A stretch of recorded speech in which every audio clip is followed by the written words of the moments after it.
special family, welcome back to another video. So I'm back with another news article to show you guys, or to open your eyes to things that can happen to our special need kids. I'm not doing these articles or these stories out of fun. I'm doing them so we as special need parents can be aware of things that happen to our kids. So this is another article of an autistic child who was abused by his ABA therapist while getting ABA therapy. Now, if it's one thing with me, I always like ABA therapy to be given at home. And in this family case, it was given at home too. But one thing that I do, as soon as the therapist comes in the door, I introduce myself. Hello, I'm Ramsey's mom, and this is Ramsey. I have two rules that I go by, and then you can tell me now if that's okay with you or not, and we could discuss that with your supervisor. There's no shoes in my house. That's one. No one comes with their shoes in my house, not even Ramsey, because that's my culture. That's one. We don't go with our shoes in somebody's house because that's a sign of disrespect. Two, my son picks up stuff off the floor. If he's eating an Oreo and it accidentally fell, he will pick it up from the floor and try to put it in his mouth. So I am very cautious of that, and I keep my floors clean and mopped at all times because my child is fast, really fast. Number two, I have cameras all around my house. There is no such thing as privacy but bathroom privacy in this house. Everywhere where my child goes or where you're allowed to go, there is a camera. Are you comfortable with that? If not, I can talk to your supervisor about it to find somebody else, but there are cameras in my house. I don't have a camera in the bathroom or anything, but anywhere where the therapist is going to be with my son, there's a camera there because I need to know for my safety and for his safety that he's okay. So those are my two rules that I always tell the therapist. If you want to implement those, you go ahead. I bought my cameras from Bed Bath & Beyond, and they're Ring cameras. They detach. You can take them with you on vacation. They're Ring cameras, and I have them in all the rooms that the therapists use except for the bathroom. So those are my two rules. But let's take a look at the story and see what happened to this family. I am curious. I didn't watch it yet. Hey, Tony. This is a tough story, but police need you to hear it and look at it so they can help other potential victims. They're searching for a North Fulton therapist accused of sexually abusing a child with autism. Channel 2's Mike Pachenik live in North Fulton County with why the boy's mother says children like her son make easy targets. Mike. Yeah, Lori, that mother reached out to me after police issued warrants, and she is beyond angry and concerned for other kids like her son who may not feel empowered to speak up. He needs to get caught and go to jail. We aren't showing this woman's face or using her name because of what police say this man, Jarrell McGarry, did to her 13-year-old boy. Very upset that this has happened. Her son has autism. He's very smart, but his behaviors get in his way, and this type of school works on his behaviors. So she says they worked with this Roswell-based therapy provider that sent McGarry into their home to work one-on-one with their son. Hated him, was crying, didn't want to go anywhere with him, and I thought it was because there was such a hard workload for him. Last month, she says her son confided in her that McGarry had sexually abused him dozens of times in their home.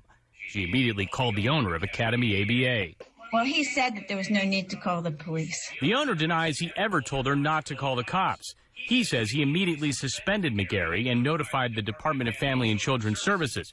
The mother eventually called police herself, and her normally quiet son mustered the bravery to speak up. One of the reasons these children are victims, it's very hard for them to formulate sentences, but he managed to do it. By the time police could issue warrants, they say the 25-year-old suspect had packed up and is now on the run. And I'm fearful he's going to hurt more people while he's out there.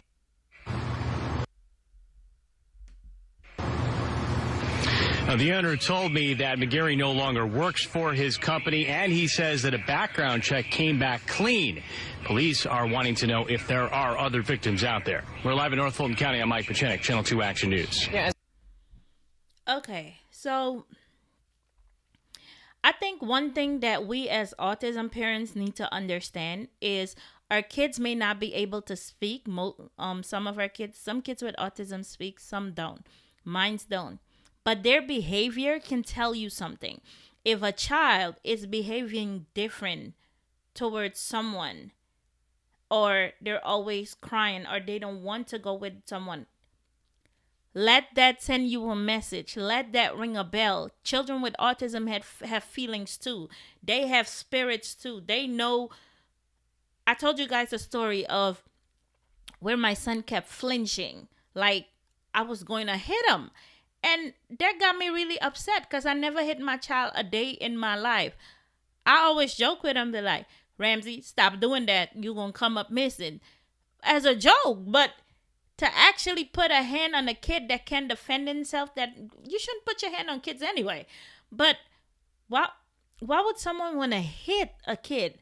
Like, it baffles me. But these kids have spirit. Not because they don't speak doesn't mean they can't tell you in their own way that something is not right, something is not going on, something is not going right.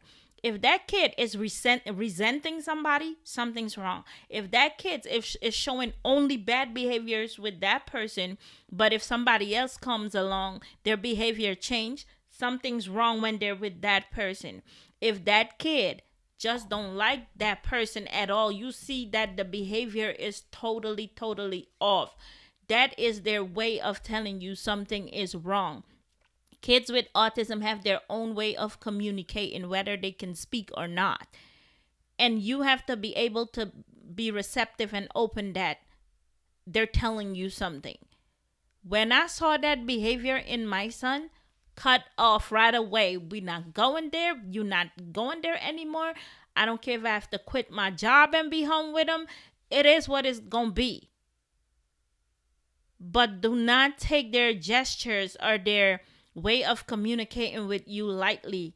Something is off. And I think that's what the mother in this case missed. She missed the cues. She missed the point. She missed him giving her all the signs. But he didn't want to come out and say it. And I'm glad he came out and just said it. Because this is just ridiculous. I'm glad she called the cops. And, well, it's allegedly that the guy said don't call the cops. He said it's not true. So I'm not going to go into that debate. That's not my part. I'm just glad that the mom made a report. And I'm just glad the boy came out and told his mom what was happening. I'm really glad. I hope she puts cameras in her house now, because that can help her a lot to bring her mind at ease. Because how can she trust someone now? She could never trust somebody again. I'm just saying. But let me see if there's something else to this video, if they have more on there. As a parent, this makes me so angry. Thank goodness that mother shared her story, Mike. If there are other people out there who think they may be a victim or know a victim, what can they do? Well, Lori, depending on where you live, if a crime may have happened in your neighborhood, certainly reach out to your local police department. And, of course, you can also call the Johns Creek Police Department. Lori. Hopefully they catch him quickly. Thank you, Mike. I hope they catch him quickly, too. But they did catch him. So, what happened now? So, let's look at the article. So he was a ABA therapist, and the boy was 13 years old, if I'm not mistaken. This happened here in Georgia, in Kennesaw.